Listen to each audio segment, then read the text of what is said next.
प्रदेश पनि आफैमा नराम्रो गलत नाम होइन, तर स्वाभाविक रूपमा त्यतिखेर हामी नेकपाको तर्फबाट हामीले के कुरा राखेका थियौँ भने सङ्घीयता र यो प्रदेशको नाम चाहिँ कुनै डाँडा काँडा खोला खोल्साहरूले मागेको होइन है, यहाँको नागरिकहरूले मागेको हो।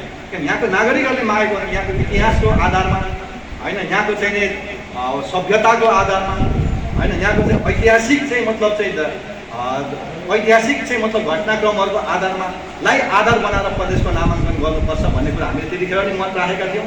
तर त्यतिखेर प्रदेशको नाम ल्याउने क्षमता पनि हामीसँग थिएन, रोक्ने क्षमता पनि हामीसँग थिएन। 2/3 बहुमत कङ्ग्रेस एमालेसँग थियो र त्यतिखेर हामी कोशी नाम राख्नको निम्ति हामी पनि बाध्य भयौँ। र धेरै साथीहरूको मनोविज्ञान चाहिँ कम्तीमा चाहिँ इन्द्र आङको नै दलको नेता भएको यो चाहिँ माओवादी पार्टी अर्थात् नेकपाले चाहिँ होइन कम्तीमा कोशी प्रदेश भनेर नामाङ्कन गर्नेमा हस्ताक्षर नगरिदिएको भए हुन्थ्यो भन्ने मनोभावनालाई मैले राम्रो बुझेको छ। यो हाम्रो गल्ती थियो, तर यो एउटा व्यक्तिगत कुरा होइन, यो पार्टीले नै होइन पनि स्वीकारिसकेको छ। यो चाहिँ हाम्रो एउटा त्रुटि थियो र प्रदेशमा नाम जसरी पनि दिनुपर्छ अब चाहिँ अति नै भयो भनिसकेपछि हामी त्यहाँ सहमत भएका थियौँ। नाम त आउने नै थियो, तर हामीले हस्ताक्षर नगरेको या हामी तटस्थ बसेको भए हुन्थ्यो भन्ने तपाईँहरूको मनोभावनालाई मैले राम्ररी बुझेको छु। त्यसमा हाम्रो कमजोरी भयो, तर अब कम्युनिस्टहरूले नै नामै आउन नसक्ने प्रदेशमा हुँदाखेरि प्रदेशमा कोशी भयो नि प्रदेशमा नामाङ्कन कम्युनिस्टहरूले नै गरे र जनताहरूमा असन्तुष्टि देखियो, नागरिकहरूमा असन्तुष्टि देखियो कि कोशी प्रदेशले यो प्रदेशको भावनालाई समेट्दैन, यो प्रदेशको पहिचानलाई समेट्दैन र यो प्रदेशको सभ्यता र यो प्रदेशको ऐतिहासिकतालाई समेट्दैन। त्यसकारणले गर्दाखेरि पहिचानको आधारमा प्रदेशको नामाङ्कन हुनुपर्छ भन्ने ठुलो जनमत देखियो र असन्तुष्टि देखियो र केही आन्दोलनहरू पनि भए।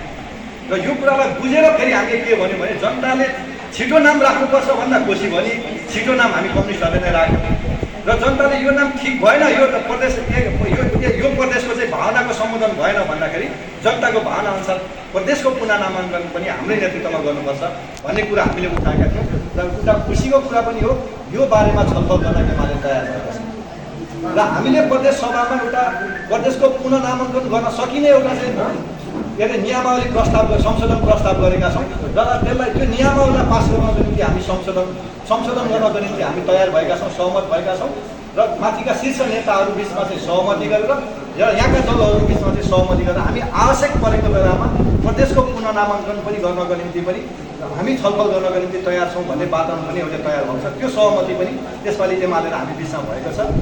यो केही महत्त्वपूर्ण सहमति सहित सिङ्गो प्रदेशवासीलाई एउटा सन्देश दिने, सिङ्गो प्रदेशवासीलाई एउटा सन्देश प्रवाह गर्ने उद्देश्य सहित चाहिँ अहिले वाम सहकार्य कोशी प्रदेशमा सुरुवात भएको छ।